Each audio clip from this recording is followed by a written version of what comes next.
Hey, broken salespeople. So, this episode, we are going to be talking about Russian spies, rumors, and how it could impact your sales organization. That's on this episode of the Broken Salespeople podcast.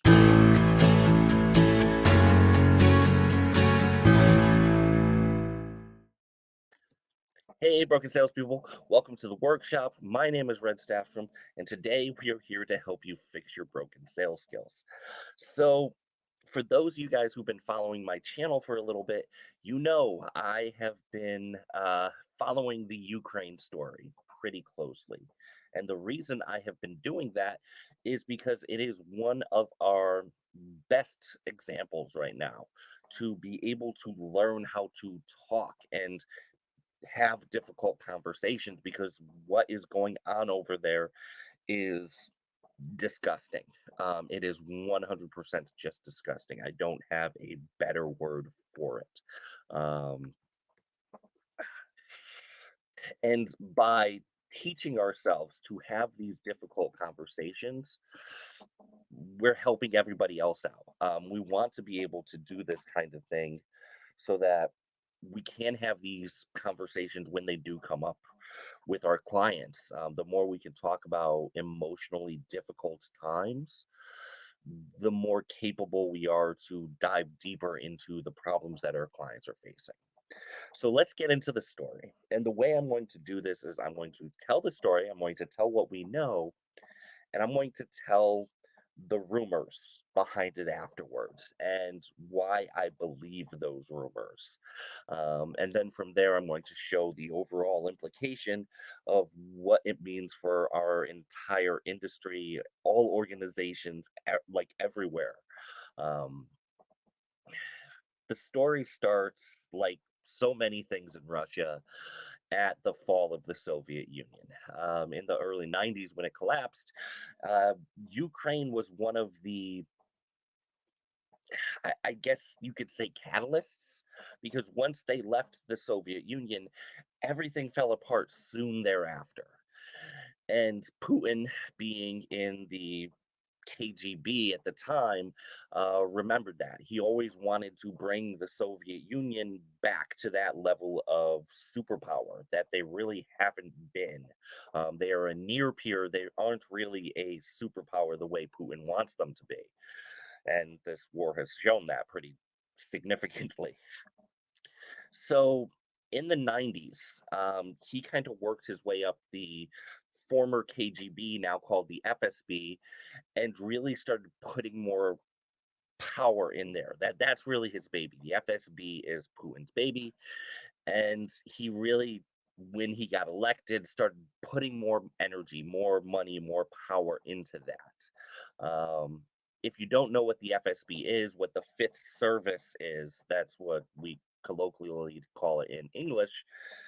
It's a spy network. It's when the Soviet Union collapsed, the powers in the Kremlin wanted to keep a close eye on everything going on in these Russian satellites. So they started putting spies in, putting informers into these places of power in Ukraine and Kazakhstan, in all of these Eastern Bloc countries to make sure that they were able to keep an eye on everything. And that's the way it's been for so many years. About halfway through April, we got word that the head of the FSB, the Fifth Service, Sergei Beseda, and I'm probably mispronouncing that and most Russian words wrong. Sergei Beseda was arrested and he was sent to uh, Lefortovo prison. Lefortovo prison. If you don't know what Lefortovo is, you could probably be excused because most Americans wouldn't, and most English speakers probably haven't heard of that. Think about it as the Russian Venn diagram. Like if you were to draw a Venn diagram between Auschwitz and Guantanamo Bay, it's probably pretty close to that. When Stalin took power in the 1930s, Lefortovo was where they did a lot of torture, where they did a lot of mass suicides. Uh, Lefortovo is probably one of the worst prisons in the world, and I don't say that lightly. Um, it was used for political prisoners as opposed to just Jews or people of a certain color, creed. But that doesn't mean there weren't homosexuals and other groups that were persecuted there, but it's primarily against political prisoners. So, how did the head of the FSB of the Fifth Service get there? And how did 150 people, senior officials from the Fifth Service, wind up being relieved of their commands and lose their jobs? And many of them probably are winding up in prison as well too. We don't have a clear answer. We don't. We don't know for sure what they did because it's wartime, and Putin isn't going to flat out say, "Hey, these people hurt us." That hurts his propaganda. But there's a rumor that's floating around, and it's a rumor I tend to believe in. All the things I have said so far, completely verifiable. That Beseda is in Lefortovo prison, where these mass executions took place in the 1930s, where all of these political prisoners are typically locked up. 150 ish Fifth Service senior officials have been laid off. All of that is verifiable. Now we get into the part that's a little more spurious. See, the Fifth Service was involved heavily in getting some information and forming alliances within these countries, these Russian satellites. So supposedly what happened is these senior officials started to say, "Hey, I met the head of this group in Ukraine that says they are willing to overthrow their governments. They have pro-Russian sympathies and they are willing to help us. We gave them X million dollars, rubles, like whatever currency they said, um, and they are going to use it to buy arms to overthrow Zelensky and others, depending on what time frame this is." And this has been happening for years. That they're keep getting reports in the Kremlin of people from the FSB. "Hey, I made a payout to our pro-Russian sympathizers in Ukraine, in Kazakhstan, in blank, in all of these Eastern Bloc countries." The rumor is those things never happened. There never were these pro-Russian groups that were getting paid by the Kremlin and by the Fifth Service. The officials were just pocketing the money. Um, that is a explanation that why Russia was so confident going into Ukraine and why they thought they would be able to take Ukraine in 3 days. Very recently, I did a podcast episode where I talked about what the fifth column was. And the fifth column comes from an old idea. It was from the Spanish Civil War, where a general came and said, "You have five columns you need to be worried about. You have one to the north, one to the south, one to the east, one to the west, and a fifth column within the city ready to open the gates." That Russia was so confident because they thought they already have that column of revolutionaries within Ukraine who were ready to open the gates. Now, if you think about that, it makes a lot more sense for everything else that Russia did. Dropping paratroopers in Kiev makes a lot more sense when they think that there are armed insurrectionists ready and waiting for them, ready to support them. These were elite paratroopers. These aren't people that you waste. And those were the people that were sent into the front lines. All of the Russian troops who were sent into this meat grinder, Russia has admitted to about 1,500 of them. In all likelihood, most conservative estimates of Russian casualties is 10,000 or more. So Russia's having a tough time in this war. And it makes a lot of sense if they went in expecting all this support that just flat out wasn't there. Russia has had this kind of storied history of skimming off the top in the upper levels, in the upper echelon, and that trickles down to middle management. Yeah, the guys at the top can sell a bunch of supplies that don't actually exist, and then so do the lieutenants, so do everybody down the line. They each get their little piece. It's kind of part of the culture in their military. It's not a great part of the culture, but it kind of is. So to say that idea extended into the fifth service isn't that drastically out of whack.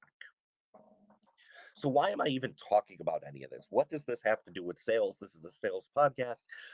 Despite it being just a good story, there's a point to it.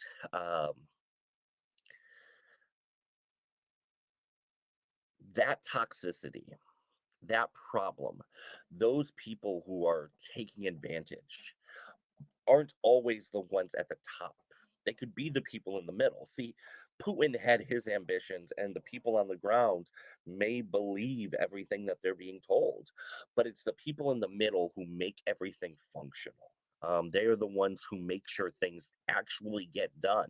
They are the ones who are getting pressure from so many different sides. They are dictated from on top, and they are being told no from the people on the bottom. And that pressure in the organization can absolutely destroy it from the inside. It can absolutely become cancerous if it's not watched after. It's your job to make sure that it doesn't.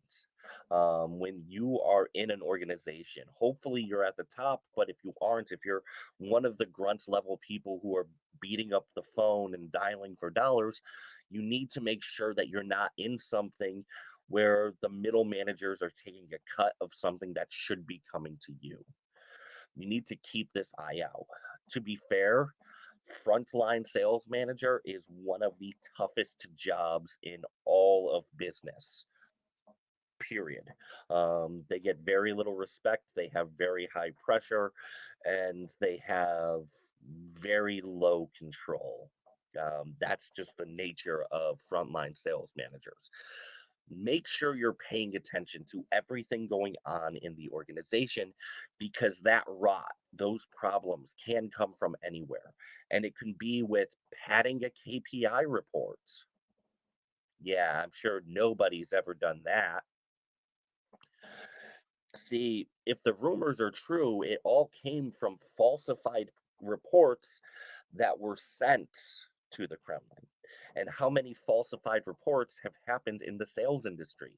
How many people forecast I'm going to get 4 deals closed this month and then two fall apart in the first week? And so you start borrowing from deals that are supposed to be coming 2 months, 3 months, 4 months from now, and you keep borrowing from the future, borrowing from the future, borrowing from the future when there's not really anything there. It happens a lot. But the more that people at the grounds level and the middle level mislead or tweak or polish even this data, the more dangerous it is for everybody. Again, conservative estimates put the number lost on the Russian side at 10,000 or more. Now, while I have no sympathies for the Russian government, um, it's the fact of the matter that poor men go to die for a rich man's war. Um, those Russian sons, those Russian husbands, they didn't deserve to die or even be put in this position in many cases. I don't want that. I don't want the war there at all. But if they are there, I want Ukraine to win. I want Ukraine to keep their sovereignty. Um, that's just my own personal political thoughts on it. And again, I'm talking my own politics because guess what? We have to have those tough conversations, and not enough people are willing to anymore. Um, Once again, I hope you guys have enjoyed the episode. Please take the time to like, to subscribe, watch some of the other videos. I'm taking a lot of time right now redoing a lot of these thumbnails to make things a little prettier than they used to be. I'd love to hear your thoughts in the comments. Please just be good to yourself and make sure that you're keeping everything together as much as you possibly can. Until next time, please go fix yourself.